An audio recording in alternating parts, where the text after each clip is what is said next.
Isaac Newton, the great scientist, was a 6-day creationist. He was a young earth creationist.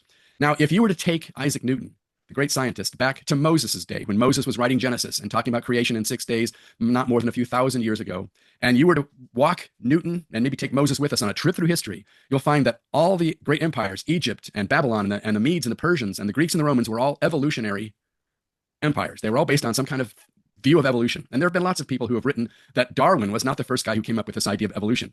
Any idea of creation without a creator is necessarily an evolutionary kind of theory. Whatever you want to break it down, lots of different kinds of theories, but it's basically a godless theory. It's a theory of atheism in history. How does an atheistic world come into existence? How does it continue to grow? And if you look through all the ages, I mean, like I said, in his work on chronology, Isaac Newton covers all those empires and says their histories that they constructed were all wrong because they conflicted with the biblical history of empires, which is found in Genesis 10. And he worked all this out, worked in great detail. It's amazing. It's amazing. The guy was just in the stratosphere as far as IQ goes.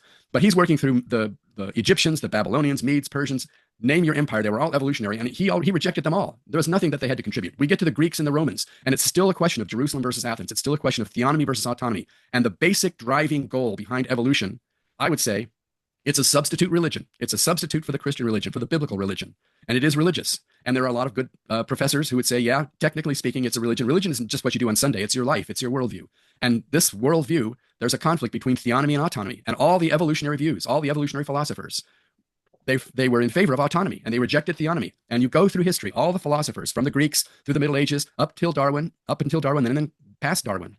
They're all, the fundamental motivation of their view is to escape the government of God. They don't want God telling them what to do. That's the spirit of autonomy. They don't want God telling them what to do. So they invent a history of the world. They invent a philosophy of life which has no God, so that nobody's telling them what to do. They can do what they want. And that's theonomy versus autonomy. And it's everywhere. It's just amazing that all the people who have constructed evolutionary worldviews and evolutionary theories have been motivated by this desire to be their own gods. It goes back to Genesis 3:5.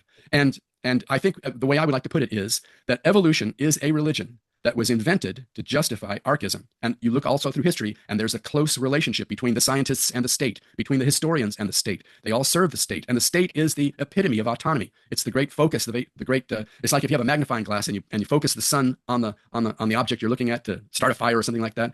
That magnifying glass is the state. It focuses all the energy of man, the autonomous rebel against God. It focuses all of his efforts to be his own God. So this is a big issue. Olive Van Til, who did an amazing job of looking at all the philosophers. He started back with the church fathers and even before, and that's the big issue. It's the big issue: theonomy versus autonomy. I will not, as they said about Jesus, we will not have this man reign over us. We don't want this guy telling us what to do. It's the whole human condition. I don't want God telling me what to do.